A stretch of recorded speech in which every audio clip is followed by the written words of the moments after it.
Hi there, Janet Fritz here for Galaxy Girl Creations. Welcome to my channel. Welcome to Stretch the Sketch, which I'm combining today with Series 15 of 30 Days of Sketches for Christy's Beautiful Life. I'm also using a bunch of products from Some Assemblage Required, so I'll show those in just a few moments. The sketch we are using today is from April Lynn Bishop Barrett. I will put her social media links down below for you. And I wanted to start out by telling you I'm going to rotate this a half a turn, and I'm going to use this stencil from the Scrapping Reflections shop, which is Sandy's shop, and she has tons of stencils. These are the products I'm using from Some Assemblage Required. I'm going to use the little 6-month hexagon there and the blank hexagon. I'm considering using the Winnie the Pooh piece there. I didn't really show it very well and I don't end up using it, but I'm going to use a bunch of those icons and those little bugs. Now, the reason I showed you the stencil is because you didn't get to see me use the stencil. I basically just used it to mark off a half circle, and you can see in the upper right hand corner I have rotated April Lynn's sketch, and I am going to do the half circle up at the top. And I don't know if you are somebody who follows Doodlebug Designs, but they've got some shadow box kits that you can get that are full of different kinds of embellishments, and they create these shadow boxes of like 3D elements based on whether it's a baby or maybe it's Christmas or 4th of July or whatever, kind of home decor pieces. So I'm going based off of that idea. But none of my products are from Doodlebug. So I'm going to apologize in advance if I pause a lot. I am still sick, and I have a really bad cough in my chest, and so I'm trying to avoid coughing in your ear if I am pausing. So I decided I was going to use this Echo Park sticker sheet I have left. I still have some of the papers left as well, but I wanted to use a bunch of the stickers off of it. So I started by placing my largest stickers first. I also placed that sloth, which he is pretty large, but I wanted to place him on the curvature of the circle because the branch that he's hanging onto is on a curve, and so I thought I'll just follow the curve of the circle. And so that was kind of important to get him placed in the appropriate position to follow that curvature. And then I started placing my other larger pieces, like the piece that has the words in it, and then the sheep and the giraffe, and then I started placing the smaller pieces. And then as I am going, I'm also kind of looking out for places that might fit my little wood veneer baby icons well also. Now, some of those stickers are going to get popped up onto some foam, but not all of them will be. And I just haven't decided which ones will be popped up yet. I'm not really squishing them down hard or anything, so I can move them around a little bit. I can pop them off and put a little bit of foam under them if needed. If you're going to do this particular technique and you're worried about ripping your stickers or them sticking too much, you can always use a embossing buddy or a powder tool on the back of your stickers to make them not sticky, and then you can add liquid glue or some kind of tape runner back to them to make them sticky again. So that is an option. I didn't go with that option. I considered it, but I just kind of lightly tacked them down in place with my in one little spot so I could pop them off as easily as possible to be able to move them around and then make things kind of fit best. Now I'm saving the smallest items for last, and that's going to include enamel dots. I haven't even pulled them out of my stash yet.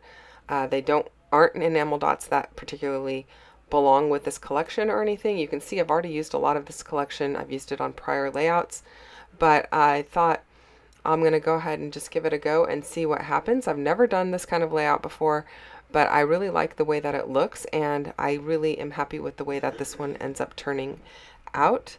So I think a big part of it is the spacing, and then the shapes, and having the shapes kind of tuck into one another where they fit well.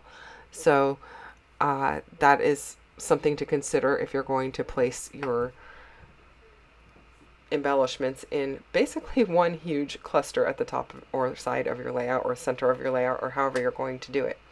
Now I'm sure in the Doodlebug kits, I'm sure they tell you where to place them. You can also follow along with the pictures that they've got in their kits. I've never actually done one, so I don't know exactly what the detail is on their instructions, but you know, a picture's worth 1,000 words, and being able to see how it is already is very helpful.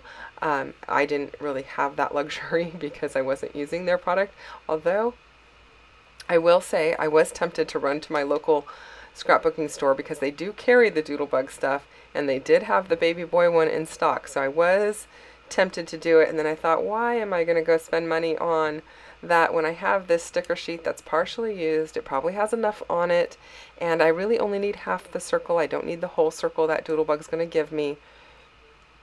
So and then I also had the wood veneer pieces from MK's shop, some assemblage required, and I knew I wanted to use those icons as well. So here we are. I decided to use the hexagon, the blank hexagon up in the embellishment area at the top, because I'm going to use the hexagon that says 6 months on it at the bottom, and so I'm just kind of playing off of using it in 2 places, so I really like that. I also really like the addition of the wood veneer to the overall embellishment cluster because it's kind of that natural look and doesn't add another color. It's kind of just adding the neutral makes it really easy on your eyes, so that makes me pretty happy. And then the wood veneer pieces, you do have to remove the masking off the top of them. I did that already. You didn't see me do it probably because I usually try to do it off screen, or I don't make you sit through it anyway. It's not necessarily off screen, but I cut that part out because it's not very interesting. But the masking over the top of the wood just protects it when MK cuts it and does the etching or score lines on it. It doesn't scorch the wood. It keeps it nice and pretty. And then all of her wood veneer is adhesive backed, and these pieces are only 1/16 of an inch thick, so they are great for this kind of a layout. They're not adding a lot of bulk to it, and I am popping up some of those other pieces as well, so it's not going to really add any bulk because some of the other pieces are going to have foam under them anyway. So I did add foam to this little wordy piece. I think that's really cute. I also like the fact that it is a rectangle amongst all of those nice organic lines, soft lines of circles and animal shapes and such. And then I am going to add a label down at the bottom. Actually, I'm going to add 2 labels to the bottom so that I can write a little bit down there about this little guy, or actually his mom can. So this is my niece's youngest little guy. He will be a year old in September. This is his 6-month photos, and he's super cute. I apologize you can't see his face, but he's got super red hair and he's just adorable. So this is for her and it's going in his book, and I just thought this was a really cute way to showcase these photos. While I add the remaining pieces here, I want to remind you there are a couple of hops going on.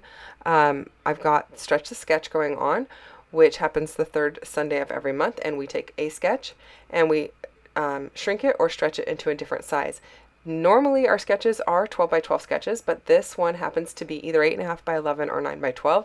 I'm not sure which one it was intended to be, but it's definitely not a 12 by 12. And so I am stretching it into a 12 by 12, which kind of feels like a little bit of a cop-out because normally I try to go with much larger or much smaller, but this is a pretty easy one to stretch. So hopefully it still inspires you in some way to work with a sketch or to get your embellishments out and use that big circular element on April Lynn's sketch to create something similar. I had a lot of fun doing this. Anyway, there is a playlist down below for everyone playing along with Stretch the Sketch today. You can also go through that playlist and see a bunch of past videos as well. We have not, this is our first month actually using, or actually our 2nd month using a playlist. We used to just have the direct links, which I know some people prefer. But I think we are going to open this up to a broader group to play along, and having a playlist will be super helpful for me as the coordinator. So anyway, yeah, it's go and check out everyone playing along. So you never know what you're going to get. You might get a bunch of double page layouts. Some people have gone. I've gone as small as a card. Some people have gone as small as traveler's notebooks. You just never know.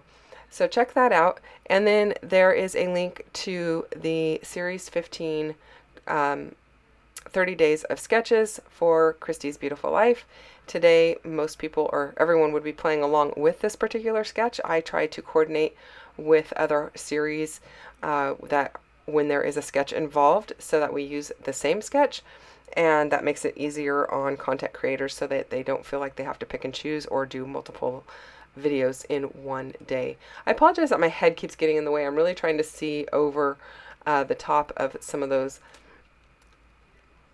dimensional items to make sure that my placement of these really small items is correct. It can be off just a tiny bit if I'm looking from an angle, so I keep popping my head up there and you get to see my big old head and my t-shirt and all of that good stuff. So I apologize for that, but it is helping me get my placement down correctly. So anyway, check out the link down below for Christy's Beautiful Life. Go and see what everyone is doing with this sketch. And I have not played along most of the month. I've only done one of other sketch. I actually was planning to play along a little bit more and do more cruise layouts for you guys this month, but I have been sick and just not up to it, frankly.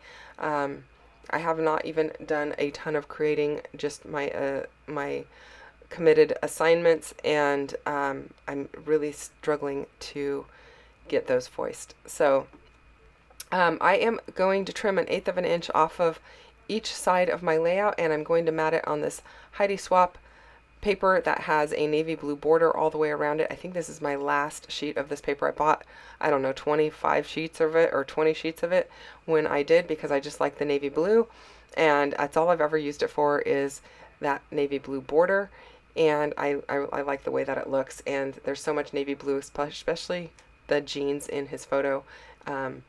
I figured it went really nicely. And then I took my eraser there and I was erasing the pencil line of the circle that I had created to guide me to create this big embellishment area. And that is pretty much it, you guys. Thank you so much for watching. If you have questions or comments, leave them down below. I will get back to you as quickly as I can. And if you enjoyed this one, I would love for you to hit that thumbs up button, and don't forget to subscribe if you're not already subscribed to my channel. If you hit the bell, you'll get notifications each time I put out a new video, which normally is a few times a week, but bear with me, I may not be here quite as often just until I get over being sick. I'll see you soon. Bye-bye.